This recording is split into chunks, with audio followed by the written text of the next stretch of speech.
मेरा नाम मनीष है और मैं एक छोटे से गांव में रहता हूँ। आज मेरा दिल बहुत डर रहा था। मेरा शरीर कांप रहा था। दिल घबराहट का शिकार हो रहा था क्योंकि मैंने एक जवान लड़की के साथ एक ऐसी हरकत कर दी थी जिसके बारे में सुनकर कोई भी मुझे कभी नहीं माफ कर सकता। मुझे डर लग रहा था कि वो लड़की किसी को ये बात बता न दे। अगर ऐसा हुआ तो मैं जानता था कि मैं घर से क्या, मुझे इस पूरे गांव से निकल जाना था। मुझे इस गांव से धक्के मारकर निकाल दिया जाता और यहाँ पर मेरी कोई इज्जत करने वाला भी नहीं होता। अब ना जाने क्यों मुझे अपनी इज्जत की फिक्र हो रही थी, जबकि मैं अपने ही घर की इज्जत के साथ खेल चुका था। मैंने अपनी इस गलत हरकत की वजह से अपने ही घर की बेटी को अपनी हवस का निशाना बनाया था। मैं नहीं जानता था कि मेरे साथ ऐसा भी हो सकता है। वो चाहे जैसी भी थी, मगर रिश्ते में मुझे अपना चाचा कहती थी। जी हाँ, मैं सच कह रहा हूँ। मैंने अपनी ही भतीजे की इज्जत के साथ खिलवाड़ किया था। मैंने एक बहुत शर्मनाक हरकत की थी जिसने सारे रिश्तों को तार तार करके रख दिया था। मुझे डर था कि मेरी भतीजी मेरी सच्चाई सबको बता देगी, मगर अगले दिन पता चला कि वो घर छोड़कर भाग गई है। मेरी जान में जान आई थी, लेकिन एक हफ्ते के बाद जब वो हम लोगों के सामने आई तो हमारे पैरों तले से जमीन निकल गई थी जब उसने बताया कि मैं बहुत ही दिल फेंक आदमी था। मेरी उम्र 32 साल हो गई थी, लेकिन अभी तक मेरा रिश्ता नहीं लग पा रहा था। शायद ऐसा इसीलिए था क्योंकि मैं हर इंसान की बहन बेटी पर नजर डालता था। मेरे गांव के सारे ही लोग ये बात अच्छी तरह से जानते थे कि मेरी नज़र अच्छी नहीं है, मगर मेरे घर वाले कभी भी उन लोगों की बातों पर ध्यान नहीं देते थे क्योंकि मेरे घर वालों को लगता था कि लोग शरीफ लोगों के बारे में इस तरह की ही बातें करते हैं, मगर मैं तो कहीं से भी शरीफ नहीं था। मेरे घर वाले मेरी हरकतों को नहीं जानते थे क्योंकि मैं था ही इतना चालाक। हमेशा अपनी हरकतों को छुपा लिया करता था। हम 2 भाई थे और 2 ही बहनें। मेरी छोटी बहन कुंवारी थी, जबकि एक बहन की शादी हो चुकी थी और एक सबसे बड़े भैया थे जो कि घर की जिम्मेदारियों से तंग आकर शहर में जाकर रहने लगे थे और वहां पर पैसा कमाने लगे थे। फिर मेरे भैया ने शहर में ही लड़की पसंद करके उसके साथ शादी कर ली थी। मेरे घर वालों को इस बात पर भी कोई एतराज नहीं हुआ था क्योंकि मेरे भैया शहर से ढेर सारे पैसे मेरे माता पिता को भेजा करते थे, जिसकी वजह से मेरे माता पिता को भैया से कभी भी किसी बात पर कोई ऑब्जेक्शन नहीं हुआ था। मैं अपने माता पिता से इस बात पर बहुत नाराज था कि उन्होंने भैया को शहर में उनकी मर्जी के मुताबिक शादी करने दी और कभी कोई ऑब्जेक्शन भी नहीं किया। तो मेरे माता पिता मुझसे कहते थे कि वो शहर में तो पैसा कमाने के लिए गया है, हम लोगों को कितने ढेर सारे पैसे भेजता है, इसलिए हमें उसकी बात माननी पड़ेगी। अगर तू भी अपनी मर्जी से शादी करना चाहता है तो तू भी शहर जाकर काम करने लग या फिर हमें ढेर सारा पैसा कमाकर लाकर दे। अपने माता पिता की कही हुई बात पर मुझे कोई असर नहीं होता था क्योंकि मैं शुरू से ही हरामखोर था और मैंने अपनी सारी जिंदगी अय्याशियों में ही उड़ा दी थी। जिंदगी इसी तरह से चल रही थी। मेरे भैया शहर में अपनी बहुत अच्छी जिंदगी गुजार रहे थे।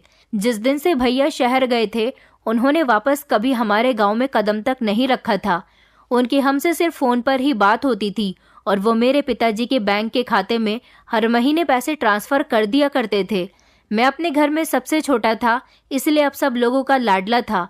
मेरे माता पिता मुझसे बहुत प्यार करते थे और मेरी हर गलती को आसानी से इग्नोर कर दिया करते थे। जिंदगी इसी तरह से गुजर रही थी। एक दिन भैया ने फोन करके हमें खुशखबरी सुनाई कि उनके यहाँ एक बेटी का जन्म हुआ है। मेरे घर के सब लोग बहुत खुश हुए थे। उस समय मेरी उम्र 20 साल थी। घर के हम सारे ही लोग भैया की बेटी को देखने के लिए शहर गए थे और तभी हमारी मुलाकात मेरी भाभी से हुई थी। मेरी भाभी बहुत खूबसूरत औरत थी। भैया भाभी की बेटी भी बहुत खूबसूरत हुई थी। एक हफ्ता हम लोग शहर में रुकने के बाद वापस अपने गाँव आ गए थे। हमारी जिंदगी बहुत अच्छी गुजर रही थी जब एक दिन पिताजी इस दुनिया को छोड़कर चले गए थे। तब भैया की बेटी 4 साल की हो चुकी थी। पिताजी की मौत की खबर सुनकर भैया की तबीयत बहुत खराब हो गई थी, इसलिए वो गांव नहीं आ सके थे। मेरे पिताजी की मौत को कई साल गुजर गए थे। मेरी जिंदगी अभी भी ऐसी ही चल रही है। मैं कोई काम धंधा नहीं करता और अभी भी अपने भाई की कमाई पर ऐश कर रहा हूँ। मेरी माँ चाहती थी कि मेरी शादी करवा दे, इसलिए उन्होंने गांव में काफ़ी सारी लड़कियां देखी थी, मगर गांव का हर इंसान यही कहता था कि तुम्हारा बेटा कोई काम धंधा नहीं करता, सिर्फ आवारागर्दी करता है और अपने भाई की कमाई पर ही पल रहा है। आखिर ऐसे इंसान को गांव में कोई भी अपनी बेटी नहीं दे सकता। मेरी माँ को इस बात पर बहुत गुस्सा आता था। मैं अभी भी अपनी माँ का बहुत लाडला था। मेरी माँ ने छोटी बहन की शादी कर दी थी और अब सिर्फ मैं ही बचा था। मेरी माँ काफ़ी बूढ़ी हो चुकी थी। बहन की शादी हो जाने के बाद अब हम घर में सिर्फ 2 लोग ही बचे थे। भैया हम लोगों के लिए अभी भी पैसे भेजते थे और अब वो मेरी माँ के खाते में पैसे ट्रांसफ़र किया करते थे। भैया ने मुझसे कभी भी ये नहीं कहा था कि अब तुम बड़े हो गए हो, तुम्हें भी कोई कामकाज करना चाहिए। भैया तो सिर्फ हमारा मुंह बंद करने के लिए हमें हर महीने ढेर सारे पैसे भेज देते थे, जिससे हम ऐश करते थे। जिंदगी ऐसे ही गुजर रही थी जब एक दिन अचानक भैया की मौत की खबर सुनकर हम लोगों के रोंगटे खड़े हो गए। भाभी का फ़ोन आया और उन्होंने बताया कि अचानक तुम्हारे भैया की तबीयत बिगड़ जाने की वजह से वो हमें इस दुनिया से छोड़कर जा चुके हैं। मैं अपनी माँ और शादीशुदा बहनों के साथ शहर जाकर भैया के अंतिम संस्कार में शामिल हो गया था। भैया का वहाँ पर बहुत बड़ा घर था। मेरे भैया बहुत मेहनती इंसान थे। उन्होंने अपनी मेहनत से अपनी ज़िंदगी को बहुत आसान बना लिया था।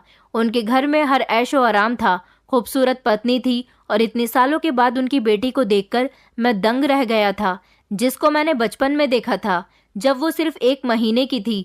अब मेरे भैया की बेटी सोनिया 15 साल की थी और बेहद खूबसूरत थी और सेहतमंद और लंबी चौड़ी थी, इसलिए अपनी उम्र से ज़्यादा बड़ी लग रही थी।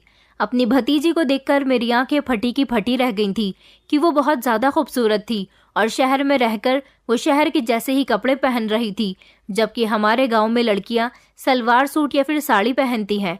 मैं बहुत समय बाद शहर आया था और अपनी भतीजी को भी बहुत टाइम बाद देखा था, इसीलिए दंग रह गया था। उसने टाइट जीन्स और शर्ट पहनी हुई थी जिसमें वो बेहद खूबसूरत लग रही थी। मुझे अपने भैया की मौत का बहुत अफसोस था। भैया का अंतिम संस्कार हो जाने के बाद हम लोग भैया के घर पर ही रुके हुए थे। भाभी भैया को याद करके बहुत रो रही थी और उनकी बेटी भी। वो दोनों बार बार यही कह रही थी कि अब हमारा क्या होगा, हम किसके सहारे अपनी ज़िंदगी गुजारेंगे और हम लोग यहाँ शहर में उनके बिना कैसे रहेंगे। मेरी माँ को भी उनकी बहुत फिक्र हो रही थी और भैया की मौत पर बहुत अफसोस कर रही थी। मेरी माँ ने उन दोनों माँ बेटी से कहा कि तुम्हें शहर में रहने की कोई ज़रूरत नहीं है, तुम लोग हमारे साथ गांव चलो। गांव में हमारा इतना बड़ा घर है, वहाँ पर तुम लोग आराम से रहना। वैसे भी अब यहाँ तुम्हारे साथ रहने वाला कोई नहीं है और फिर जवान लड़की का भी साथ है, इसलिए गांव में हमारे साथ रहने चलो। मेरी भाभी हमारे साथ आने के लिए तैयार हो गई थी, क्योंकि भाभी के मायके में भी सुना था कि उनका कोई नहीं है। भाभी की शादी करने के बाद उनके माता पिता एक कार एक्सीडेंट में इस दुनिया से चले गए और भैया के जाने के बाद वो पूरी तरह से अकेली हो गई थी। शहर का माहौल इन दिनों बहुत ख़राब चल रहा था, इसलिए भाभी भी हमारे साथ गांव चलने के लिए तैयार हो गई थी। इस तरह हम लोग भाभी और उनकी बेटी को लेकर गांव आ गए थे। गांव के सारे ही लोग भाभी और उनकी बेटी को देखकर बहुत हैरान हो रहे थे, क्योंकि वो लोग शहर के गेटअप में हमारे घर आई थी। घर आने के बाद माँ ने भाभी से कहा था कि तुम्हें यहाँ रहना होगा तो शहर के सारे रंग ढंग छोड़ने होंगे। मेरी भाभी और उनकी बेटी इस बात पर राजी हो गई थी, मगर अब परेशानी ये थी कि भैया जब शहर में काम करते थे तो हम लोगों के लिए पैसे भेजा करते थे और जिसकी वजह से हमें कभी दिक्कत नहीं हुई थी। मगर अब भैया के जाने से हमारे घर में परेशानियां आने लगी थी और अब तो भाभी और उनकी बेटी भी हमारे घर पर आ गई थी, इसलिए हमारा और ज़्यादा खर्चा हो रहा था। मैंने तो कभी कोई काम किया ही नहीं था और अब घर की सारी जिम्मेदारी मुझ पर ही आ गई थी। माँ मुझसे कहती थी कि अब तू घर से निकलकर कोई कामकाज कर, अब तो तेरा भाई भी इस दुनिया में नहीं रहा, तेरी इतनी उम्र हो गई है और अभी भी तू आवारागर्दी करता फिरता है। मेरी भाभी को ये बात सुनकर बड़ी हैरानी हुई थी कि मैं इतनी उम्र का हो गया था और अभी तक कोई काम नहीं करता था। शायद मेरे भैया ने भाभी को बताया था कि गांव में उनका भाई भी मजदूरी करता है, जिसके उसे कम पैसे मिलते हैं। मेरी भतीजी ज़्यादातर कमरे में बंद रहती थी। मैं उसके घर आ जाने से बहुत खुश हुआ था और उससे बातचीत करने की कोशिश करता था, मगर वो अभी तक अपने पिता के गम में थी, इसलिए खामोश खामोश सी रहती थी। मेरी माँ उससे बहुत प्यार करती थी, क्योंकि मेरी माँ को खूबसूरत लड़कियाँ शुरू से ही बहुत पसंद थीं। वो अपनी पोती को हमेशा अपने पास बिठाए रखती थी और जब वो मेरी माँ के कमरे में होती थी तो मैं बहाने बहाने से अपनी माँ के कमरे में जाता था। न जाने क्यों मेरी नज़र अपनी भतीजी पर पड़ी हुई थी। हालांकि वो मुझे किसी किसी बात पर चाचा जी कह दिया करती थी। अब परेशानी ये थी कि अब मैं क्या करूं जिससे मेरे पास थोड़े बहुत पैसे आ जाएं, क्योंकि माँ रोज़ मुझ पर जोर दिया करती थी कि अब कुछ कमाने निकल जा, अब गुजारा नहीं हो सकता। जब तक तेरा भाई जिंदा था तूने ऐश की जिंदगी काट ली। अब वो मर चुका है और उसकी बेटी और विधवा पत्नी भी हमारी जिम्मेदारी है। मेरी माँ अब आराम किया करती थी और भाभी घर के सारे काम करती थी और मेरी भतीजी भी अब हम लोगों के साथ थोड़ी एडजस्ट हो गई थी। शायद वो शहर में स्कूल पढ़ने के लिए जाती थी, इसलिए उसे थोड़ी बहुत इंग्लिश भी आती थी। घर की परेशानियां देखते हुए मेरी कम उम्र की भतीजी ने गांव के 2-3 बच्चों को अपने पास ट्यूशन पढ़ने के लिए बुला लिया था, जो उसके साथ थोड़ा बहुत खेल भी लेते थे और पढ़ भी लिया करते थे, इसलिए उसके पास थोड़े से पैसे भी आ जाते थे। मेरी माँ अपनी पोती की तारीफ करती थी और मुझसे कहती थी कि देख ले नालायक, जैसा उसका मेहनती बाप था वैसी ही मेहनती उसकी बेटी भी है। इतनी सी उम्र में छोटे छोटे बच्चों को ट्यूशन पढ़ाकर पैसे कमा रही है और एक तू है कि 35 साल का हो गया है मगर फिर भी कोई काम नहीं करता। तेरी इन्हीं हरकतों की वजह से तो आज तक किसी ने तुझे अपनी बेटी नहीं दी। अगर तू भी अपने भाई की तरह मेहनती होता तो तेरी शादी भी हो जाती और आज तेरी भतीजी की उम्र के ही बच्चे होते। माँ की बातें सुनकर मुझे बड़ी शर्मिंदगी महसूस होती थी। जब वो मुझे मेरी भतीजी सोनिया और भाभी के सामने ऐसी बातें कहती थी तो मैं कई दिनों से नौकरी तलाश करने की कोशिश कर रहा था। मुझे कहीं पर भी काम नहीं मिल रहा था क्योंकि मैंने अपनी सारी जिंदगी कोई काम किया ही नहीं था और ना ही मैं पढ़ा लिखा था। इसलिए फिर मैंने अपने गांव की सब्जी मंडी में सब्जी बेचनी शुरू कर दी थी। मेरी सब्जी अच्छी खासी बिक जाती थी और काफ़ी मजदूरी करके मैं घर लेकर आता था, मगर मैं सब्जी मंडी में भी अपनी हरकतों से बाज नहीं आता था। जब कोई खूबसूरत लड़की या औरत मेरे पास सब्जी खरीदने के लिए आती थी तो मैं बहाने बहाने से उनके हाथ छू लिया करता था। कुछ तो मुझे इग्नोर कर देती थी तो कुछ लड़ने झगड़ने के लिए तैयार हो जाती थी, तो बड़ी मुश्किल से मामला ठंडा होता था। मेरी इस हरकत की शिकायत एक दिन मेरे घर पर भी आ गई थी, जब मेरी माँ को मेरी इस बात पर यकीन नहीं हुआ और उन्होंने उन औरतों को डांटकर भगा दिया।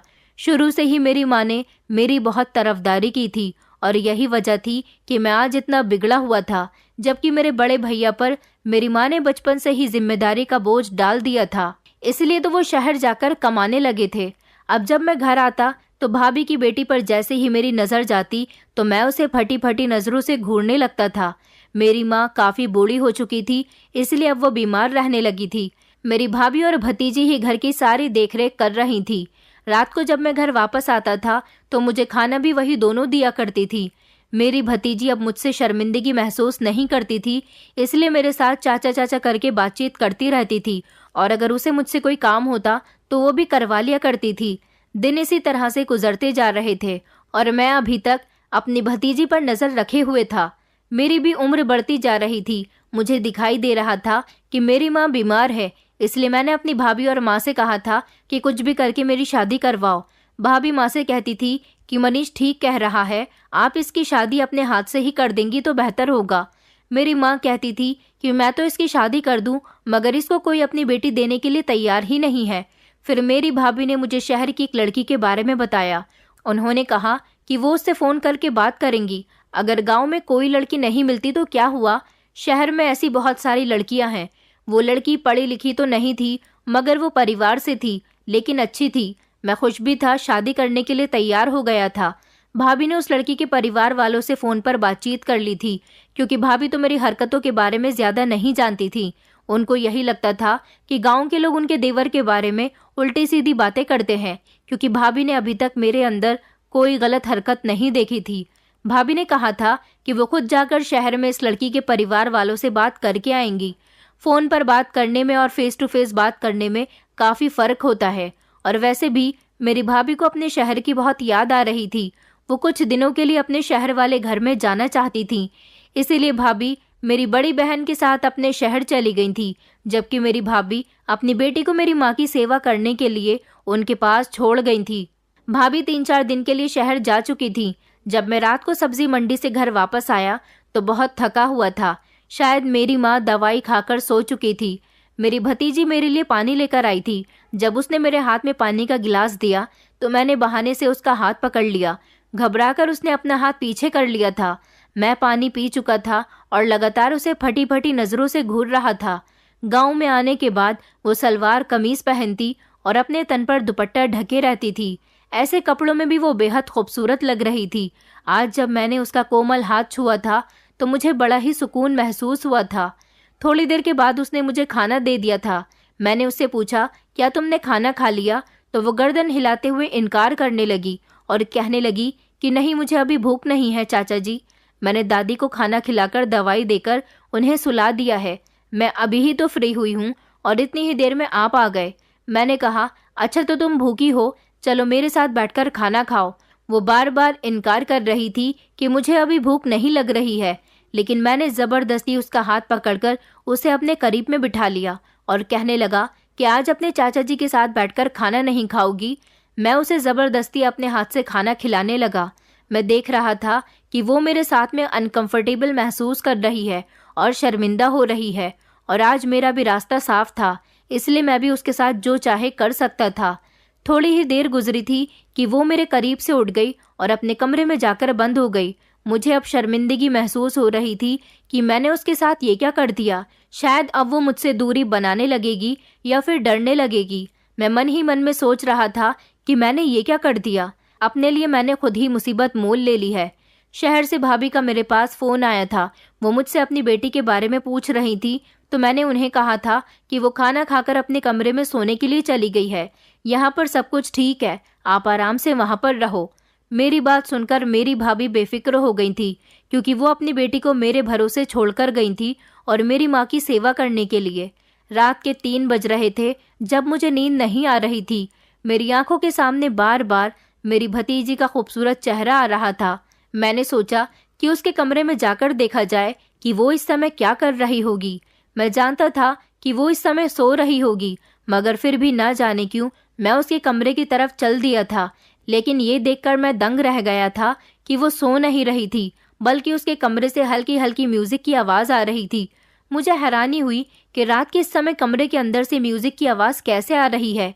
कमरे का दरवाज़ा तो अंदर से बंद था, लेकिन कमरे की खिड़की थोड़ी सी खुली हुई थी, जिसमें से अंदर का नज़ारा साफ देखा जा सकता था। अंदर का नज़ारा देखकर मेरी आंखें फटी की फटी रह गई थी, क्योंकि मेरी भतीजी छोटी सी शर्ट और टाइट जीन्स पहनकर म्यूजिक पर डांस कर रही थी। जब से वो हमारे गांव में आई थी, उसने अभी तक ऐसे कपड़े नहीं पहने थे। मैंने उसे पहले और आखिरी बार शहर में ही ऐसे कपड़े पहने हुए देखा था। अब मैं समझ गया था कि वो रात के समय ऐसे कपड़े पहनकर कमरे में हर रोज डांस करती होगी। वो शहर की रहने वाली है, इसीलिए डांस करना उसका शौक होगा। मगर वो चोरी चुपके रात के अंधेरे में ये सब क्यों कर रही थी? शायद उसे इस बात का डर था कि कहीं दिन के समय उसे कोई देख न ले। जो भी था, जैसा भी था, मैंने खिड़की का दरवाज़ा थोड़ा सा और खोल दिया और अपना मोबाइल ऑन करके अपनी भतीजी की वीडियो बना ली, क्योंकि आगे चलकर ये वीडियो मेरे बहुत काम आने वाली थी। मेरा बहुत शैतानी दिमाग था। मैं कभी भी कोई भी गलत हरकत करने से नहीं चूकता था, इसलिए मैंने अपनी भतीजी को भी नहीं छोड़ा था। मैं कई साल पहले गांव की ना जाने कितनी लड़कियों को प्यार के जाल में फंसाकर उनको झांसा दे चुका था और उनके साथ सब कुछ गलत कर चुका था। मुझे कई लड़कियों ने बद्दुआ भी दी थी। शायद यही वजह थी कि मेरा रिश्ता नहीं लग पा रहा था और अभी तक मेरी शादी नहीं हुई थी। मगर मुझे यही लगता था कि उनकी बद्दुआओं का कभी भी मुझ पर कोई असर नहीं होगा। मैं अपनी भतीजी का वीडियो बना चुका था। अगले दिन रात को फिर से मैं अपनी भतीजी के कमरे में गया था, तो मैंने उसे फिर से जीन्स शर्ट पहनकर डांस करते हुए देखा था। आज मैंने उसके कमरे का दरवाज़ा बजा लिया था, जब शायद वो घबरा गई थी और बहुत देर के बाद उसने दरवाज़ा खोला था। और वो इतनी चालाक थी कि दरवाज़ा खोलने से पहले जल्दी जल्दी जीन्स के ऊपर कुर्ता पहनकर आ गई थी, ताकि मुझे उस पर शक न हो जाए। वो जानती थी कि इस घर में मैं और मेरी माँ के अलावा कोई भी नहीं है। मेरी माँ तो दवाई खाकर जल्दी ही सो जाती है, और इस समय उसके कमरे के दरवाजे पर दस्तक देने वाला और कोई नहीं बल्कि मैं ही था। इसलिए उसने अपने आप को बदल लिया था और म्यूजिक भी बंद कर दिया था। दरवाज़ा खोलते ही वो कहने लगी कि चाचा जी, आप रात के इस समय क्या हुआ? आपको कोई काम था क्या? मैंने कहा, हाँ, मुझे चाय पीनी थी। नींद नहीं आ रही, इसलिए सर में भी बहुत तेज़ दर्द हो रहा है। क्या तुम मेरे लिए 1 कप चाय बना दोगी? तो सोनिया कहने लगी कि जी जी चाचा जी, क्यों नहीं, मैं आपके लिए अभी चाय बना देती हूँ। वो जैसे ही किचन में चाय बनाने के लिए गई तो मैं भी उसके पीछे पीछे चला गया था और मैंने फौरन ही किचन का दरवाज़ा बंद कर लिया। मुझे ऐसी हरकत करते देखकर वो चिल्लाने लगी, चाचा जी, आप ये क्या कर रहे हो? मुझे छोड़ो। लेकिन मैं आज अपने होश में नहीं था, क्योंकि आज मैं शराब पीकर आया था और आज बार बार मैं अपनी भतीजी पर गंदी नज़र डाल रहा था। इसलिए मैंने उसके साथ बंद किचन के अंदर वो सब कर लिया था जो मुझे नहीं करना चाहिए था। मैंने अपनी मासूम सी भतीजी की जिंदगी खराब कर दी थी। वो बुरी तरह से रो रही थी और कह रही थी कि मैं सबको आपके बारे में सब कुछ बता दूंगी। जब मैंने अपना मोबाइल खोलकर उसके डांस की वीडियो उसे दिखाई तो वो चौंक गई थी और उससे कहा कि अगर तुमने होशियारी करने की कोशिश की तो मैं तुम्हारी ये वीडियो सबको दिखा दूंगा। तुम जानती हो कि तुम्हारी ये हरकतें सिर्फ शहर में ही चल सकती है, गांव में नहीं। इस गांव में तुम्हारी और तुम्हारी शहर की कोई हरकत नहीं चलेगी। गांव वालों के बीच अगर ये वीडियो आ गया तो गांव वाले तुम्हें और तुम्हारी माँ को धक्के मारकर यहाँ से निकाल देंगे, क्योंकि हमारे गांव में ये सब नहीं चलता। मेरी बात सुनकर सोनिया बहुत ज्यादा घबरा गई थी और रोने लगी थी। अगले दिन दोपहर के 2 बजे तक मेरी भाभी और बड़ी बहन लड़के वालों से बातचीत करके शहर से गांव आ गई थी। मेरे पूछने पर भाभी ने बताया कि मैंने तुम्हारे बारे में लड़की वालों को सब कुछ बता दिया है और तुम्हारी फोटो भी दिखा दी है। उन्हें बस तुम्हारी उम्र ज्यादा लग रही है और उन्होंने कहा है कि वो सोचकर मुझे जवाब दे देंगे। भाभी अभी मुझसे बातचीत कर ही रही थी कि अचानक उनकी बेटी रोती हुई आई और उनसे लिपट गई थी और फूट फूट कर रोने लगी। वो अपनी माँ को कुछ बताना चाहती थी, मगर जैसे ही उसने मेरी तरफ देखा तो वो खामोश हो गई थी। भाभी बार बार उससे पूछ रही थी कि तुम्हें क्या हो गया है और तुम क्यों रो रही हो, बताओ क्या बात है। वो अपनी माँ से कहने लगी, मम्मी मुझे आपकी बहुत याद आ रही थी। उसकी इस बात पर मेरी भाभी जोर जोर से हंसने लगी और कहने लगी कि अरे पगली, घर में तुम्हारी दादी और चाचा जी भी तो थे तुम्हारा ख्याल रखने के लिए, तो फिर तुम्हें मेरी याद क्यों आ रही थी। मेरी माँ भाभी से कहने लगी, हाँ बहू, न जाने इसे आज सुबह से क्या हो गया, बड़ी खामोश खामोश सी लग रही है। मैं भी बार बार पूछ रही हूँ कि क्या हुआ है, तो मुझे भी कुछ नहीं बता रही है। मुझे भी यही लग रहा था कि इसे तुम्हारी याद आ रही होगी। सोनिया ने मेरे बारे में घर में किसी को भी कुछ नहीं बताया था। मैं उसकी इस हरकत से इम्प्रेस हुआ था और अब मुझे लग रहा था कि मेरा काम और ज्यादा आसान हो गया। मैं अब हर रात आसानी से अपनी भतीजी को ब्लैकमेल करके उससे अपनी हवस पूरी कर सकता हूँ। सोनिया मुझसे बहुत डरी डरी और दूर दूर रहती थी और वो बहुत खामोश रहने लगी थी। घर में ज्यादा किसी से बात भी नहीं करती थी। रात के टाइम पर जब सोनिया अपने कमरे में चली जाती और घर के सब लोग गहरी नींद में सो जाते थे तो मैं आधी रात को चलकर सोनिया के कमरे में जाता था। वो मुझे देखकर घबरा गई थी और कहने लगी कि चाचा जी, अब आपको क्या चाहिए? मैंने आपके बारे में किसी को भी कुछ नहीं बताया, अब आप मेरा पीछा छोड़ दीजिए प्लीज। मैंने कहा, मैं तुम्हारा पीछा इतनी आसानी से नहीं छोड़ूंगा, मुझे अपने कमरे में आने दो। मेरी इस बात पर वो दंग रह गई थी और दरवाजे पर खड़े खड़े ही रोने लगी थी। जब मैंने उससे कहा कि मैं अभी जाकर गांव के कुछ लोगों को ये वीडियो दिखाता हूँ तो वो डर गई और कहने लगी कि चाचा जी, आप मेरे साथ ये सब क्यों कर रहे हो? मैंने हंसते हुए कहा कि मैं तुम जैसी ही खूबसूरत लड़कियों का हमेशा से ही शिकारी रहा हूँ और एक खूबसूरत लड़की मेरे ही घर में है तो फिर मैं उसका फायदा क्यों ना उठाऊं। मेरी ये बात सुनकर वो डर गई थी और मैं उसे धकेलता हुआ कमरे के अंदर चला गया था और आज भी उसके साथ अपनी हवस पूरी करके वापस आ गया था।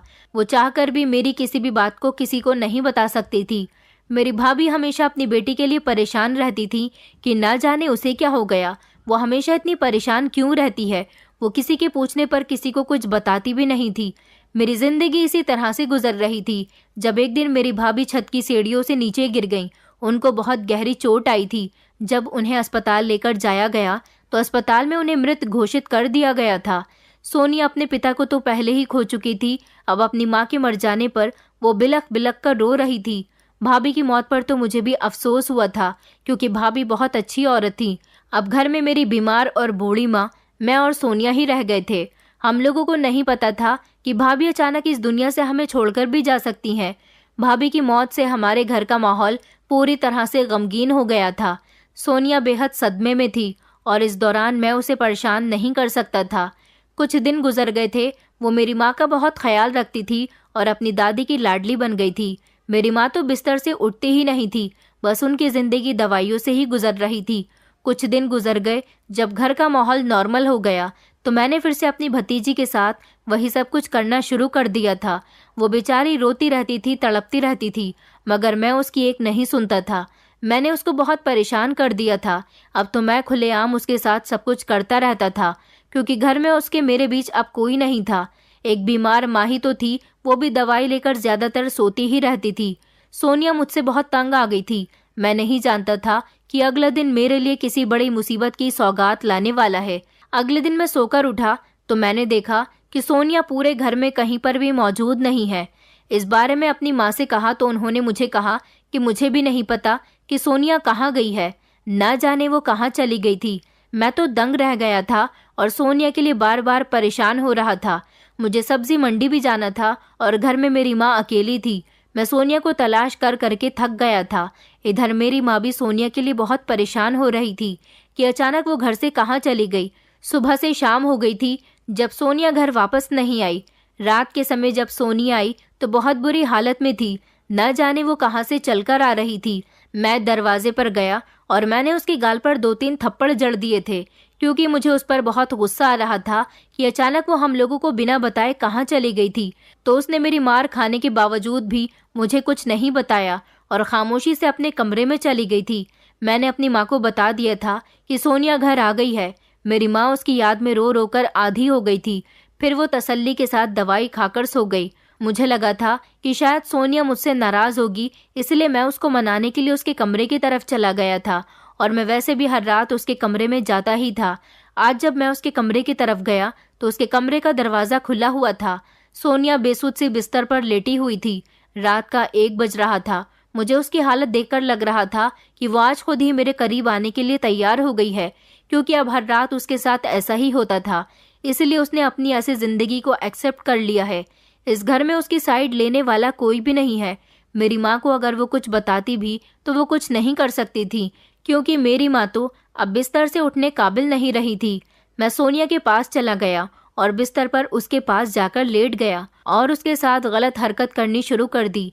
आज सोनिया ना तो मेरे सामने रो रही थी और ना ही गिड़गिड़ा रही थी, बड़ी खामोश लेटी हुई थी। मैं अपनी ख्वाहिश पूरी ही करने वाला था और धीरे धीरे सोनिया के करीब जा रहा था जब अचानक पीछे से किसी ने मेरे कंधे पर हाथ रखा। जैसे ही मैंने पलटकर देखा तो मेरे रोंगटे खड़े हो गए थे, क्योंकि मेरे पीछे कोई और नहीं बल्कि गांव के मुखिया का बेटा खड़ा हुआ था। यह हमारे गांव के मुखिया का बेटा हमारे घर पर क्या कर रहा था? मैं तो उसे देखकर चौंक गया। उसने तो अभी मुझे कुछ सोचने समझने की मोहलत भी नहीं दी कि उसने मेरे मुंह पर थप्पड़ मारने शुरू कर दिए। मैं उसके सामने हाथ जोड़कर खड़ा हो गया था और कहने लगा था कि छोटे साहब, आप मुझे क्यों मार रहे हो? तो वो कहने लगा, मैं तुझे इस मासूम बच्ची के साथ गलत हरकत करने पर सजा देने के लिए आया हूँ। ये लड़की आज मेरे पास मदद मांगने के लिए आई थी। इसने मुझे बताया था कि इसके साथ तू बहुत घटिया हरकत कर रहा है।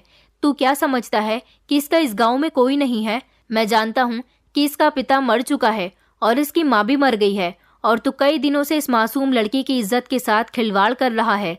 मैंने छोटे साहब से कहा कि नहीं नहीं छोटे साहब, मैं भला ऐसे कैसे कर सकता हूँ? इस लड़की ने आपको जो कुछ भी बताया है वो सब झूठ है। तो छोटे साहब कहने लगे, अच्छा, जो मैंने अपनी आंखों से देखा तो फिर उसका क्या? मैं बुरी तरह से घबरा गया था, क्योंकि आज मैं इन लोगों के हाथों पकड़ा जा चुका था। मुखिया के बेटे ने इशारा किया तो 2-3 हट्टे कट्टे आदमी कमरे के अंदर आ गए थे, जबकि सोनिया एक तरफ खड़ी हुई फूट फूट कर रो रही थी। उन्होंने मुझे बुरी तरह से मारा था और मुझे घसीटते हुए घर से बाहर ले आए थे। मैं जोर जोर से चिल्ला रहा था। शोर की आवाज से पूरा गांव जाग गया था। मेरी माँ भी अपने बिस्तर पर लेटी हुई थी। जिनको सहारा देती हुई सोनिया उन्हें घर से बाहर लेकर आ गई थी। मेरी माँ उन लोगों से कह रही थी कि तुम मेरे बेटे को क्यों मार रहे हो? तो गांव के मुखिया के बेटे ने मेरी माँ को सारी सच्चाई बताई थी। रात के 2 बज रहे थे जब सारा गांव मेरे घर के आसपास जमा था। गांव के सरपंच और मुखिया और बड़े बड़े जमींदार लोग भी आकर खड़े हो गए थे और ये तमाशा देख रहे थे। पूरे गांव में ये खबर आग की तरह फैल चुकी थी कि मैं अपनी ही भतीजी की इज्जत पर कई दिनों से हाथ डाल रहा हूँ, और ये खबर फैलाने वाली कोई और नहीं बल्कि सोनिया ही थी। सोनिया मुझसे बहुत तंग आ चुकी थी और मुझसे पीछा छुड़ाना चाहती थी। वो मुझसे कुछ नहीं कह सकती थी। मेरी माँ से भी मेरी शिकायत उसने इसीलिए नहीं की क्योंकि मेरी माँ पहले से ही काफ़ी बीमार थी और वो कुछ कर भी नहीं सकती थी। इसलिए वो मेरी दोनों बहनों के पास शिकायत लेकर गई थी। उसने जब मेरी दोनों बहनों को बताया तो मेरी दोनों बहनों में से किसी ने भी अपने भाई की इस हरकत पर यकीन नहीं किया था, बल्कि सोनिया को डांटकर अपने घर से निकाल दिया था। सोनिया की कुछ समझ नहीं आ रहा था कि वो क्या करे, क्योंकि वो अब हर रात मेरी हवस का निशाना नहीं बनना चाहती थी। इसलिए वो फौरन हमारे घर से मुखिया के घर चली गई, जहाँ पर मुखिया जी उसे नहीं मिले थे, लेकिन उनका बड़ा बेटा मिल गया था। उनके बेटे को उसने अपनी पूरी परेशानी बताई थी। उसने कहा था कि मैं शहर से आई हूँ और मेरे चाचा जी मुझे मेरे ही डांस की वीडियो दिखाकर ब्लैकमेल करते हैं, मेरे साथ हर रोज गलत काम करते हैं। उस वीडियो में मैंने कुछ गलत तो नहीं किया था, बस जीन्स और टी शर्ट पहनकर मैं डांस कर रही थी, क्योंकि डांस करना मेरा शौक है और हम लड़कियां किसी भी तरह के कपड़े पहन सकती हैं। लेकिन मैं फिर भी इस गांव की इज्जत की खातिर लोगों के सामने ऐसे कपड़े नहीं पहनती हूँ। बंद कमरे में ही अपने सारे शौक पूरे करती हूँ। क्या मेरा ये सब करना गलत है? मेरे चाचा जी ने डांस करते समय मेरी वीडियो बना ली थी और वो मुझे ब्लैकमेल करके हर रात मेरी इज्जत के साथ खेलते हैं। कहते हैं कि इस गांव से तुम्हें निकाल दिया जाएगा क्योंकि तुम डांस करती हो और ऐसे कपड़े पहनती हो। उसने मुखिया जी को सारी बात बता दी थी और उनसे कहा था कि अगर आपको मेरी बात पर यकीन नहीं आता तो आप हमारे घर आकर मेरे चाचा जी की हरकतों को देख सकते हैं। उसने कहा था कि मैं लावारिस हूँ, अपनी परेशानी किसी को नहीं बता सकती। आपके बारे में बहुत तारीफ सुनी थी, इसीलिए आपके पास अपनी परेशानी लेकर आई हूँ। भगवान के लिए मेरी मदद करें क्योंकि मुझे आपकी मदद की ज़रूरत है। मेरी माँ और मेरे पिताजी इस दुनिया से जा चुके हैं। मेरे चाचा इसी बात का फायदा उठाकर मेरी इज्जत के साथ हर रात खेलता है। मुखिया के बेटे ने मेरी भतीजी से वादा किया था कि वो उसकी मदद जरूर करेगा। उसने रात के समय न जाने किस टाइम पर पीछे के दरवाजे से मुखिया के बेटे और उसके 2-3 आदमियों को हमारे घर में जगह दे दी थी, जिससे वो लोग छुपकर खड़े हो गए थे और मेरे सोनिया के कमरे में जाने का इंतजार कर रहे थे। तभी तो मेरी भतीजी ने आज दरवाजा खोलकर रखा था, लेकिन मैं उसकी ये बात समझ नहीं पाया था कि आखिर आज वो मुझसे डर क्यों नहीं रही है।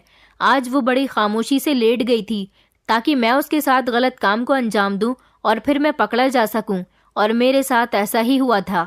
मैंने जैसे ही अपनी भतीजी के करीब जाने की कोशिश की थी तो मुखिया के बेटे ने मुझे पकड़ लिया था और आज सबके सामने मेरी सच्चाई आ गई। मुझे गांव में बहुत जलील किया गया था। मेरी माँ को जब ये बात पता चली तो वो भी तड़प तड़प कर रो रही थी। उन्होंने कहा कि तुझे शर्म नहीं आई अपने ही भाई की बेटी की इज्जत के साथ खेलने पर? अरे चाचा तो पिता समान होता है, तूने ये भी नहीं सोचा कि ये तेरी बेटी की उम्र की है। मेरी माँ बुरी तरह से रो रही थी। सारे गांव के सामने मेरी बेइज्जती हो रही थी। गांव वालों ने मुझे बहुत मारा था। गांव वालों का कहना था कि हम तो तेरी हरकत के बारे में पहले से ही जानते हैं, तू बहुत बिगड़ा हुआ है, मगर हमें ये नहीं पता था कि तू दूसरों की बेटियों के साथ साथ अपने घर की भी बेटी पर नजर रखता है। मैं सोनिया के सामने हाथ जोड़कर माफी मांग रहा था कि प्लीज मुझे बचा लो, मगर सरपंच जी ने गांव वालों के सामने ही फैसला सुना दिया था कि इसे पुलिस के हवाले कर दिया जाए। अब पुलिस ही इसको सजा देगी। मैं सबके सामने रो रहा था, गिड़गिड़ा रहा था। आज मुझे सोनिया की वो हालत नजर आ रही थी जब वो मुझसे हर रात रो रो कर गिड़गिड़ाकर रिक्वेस्ट करती थी। ऐसी ही कुछ कंडीशन आज मेरी भी हो रही थी। मुझे याद आ रहा था कि मैंने आज तक जितने भी गलत काम किए हैं वो सब आज मेरे लिए बहुत बड़ी मुसीबत बन गए थे। और फिर गांव वालों का कहना था कि ऐसा मर्द हमारे गांव में रहने के काबिल नहीं है, इसे पुलिस के हवाले कर दिया जाए और कड़ी से कड़ी सजा दी जाए। पुलिस आ गई थी और मुझे पुलिस के हवाले कर दिया गया था। आज मैं जेल में रहकर अपनी सजा काट रहा हूँ। मुझे जेल में आए हुए 1 साल हो गया। सुना है मेरे जेल में आने के 1 महीने के बाद मेरी माँ भी इस दुनिया को छोड़कर चली गई थी और सरपंच जी ने मेरी भतीजी की शादी अपने पोते के साथ करवा दी है। हमारे गांव का सरपंच और मुखिया बहुत अच्छे लोग हैं। हमेशा उन्होंने लोगों के लिए बेहतर ही फैसला किया। मैं भगवान से प्रार्थना करता हूँ कि मेरी भतीजी सारी जिंदगी खुश रहे। मैं भगवान से अपने लिए मौत मांगता हूँ क्योंकि मैं एक घटिया इंसान हूँ जिसने अपने ही रिश्तों के साथ खिलवाड़ किया। मैं एक ऐसा इंसान हूँ जो ज्यादा उम्र हो जाने पर भी नहीं सुधरा और किसी की बेटी मेरी दुल्हन नहीं बन सकी। मेरे इस दुनिया में अब कोई नहीं बचा। जेल जाने के बाद मेरी बहनों ने भी कभी मुझे पलटकर नहीं देखा और माँ तो इस दुनिया को ही छोड़कर चली गई। जेल में ही बैठकर मैंने अपनी एक कहानी लिखी है और आप लोगों के साथ शेयर की है। मैं कहना चाहता हूँ कि आप लोग अपने रिश्तों की कदर करें। ये रिश्ते बड़े नाजुक होते हैं। रिश्तों को कभी भी उनके साथ गलत व्यवहार करके उन्हें खुद से जुदा न होने दें, क्योंकि एक बार रिश्ते जब हाथ से छूट जाते हैं तो बड़े ही कमज़ोर हो जाते हैं। उन रिश्तों में फिर वो मजबूती नहीं आती जो रिश्ते बनते समय होती है। दोस्तों, उम्मीद करती हूँ आपको हमारी कहानी पसंद आई होगी। कहानी पसंद आई है तो वीडियो को लाइक करें, चैनल पर नए हैं तो चैनल को सब्सक्राइब करें और हाँ, नोटिफिकेशन बेल को जरूर दबाएं ताकि अगली अपडेट सबसे पहले आपको मिले।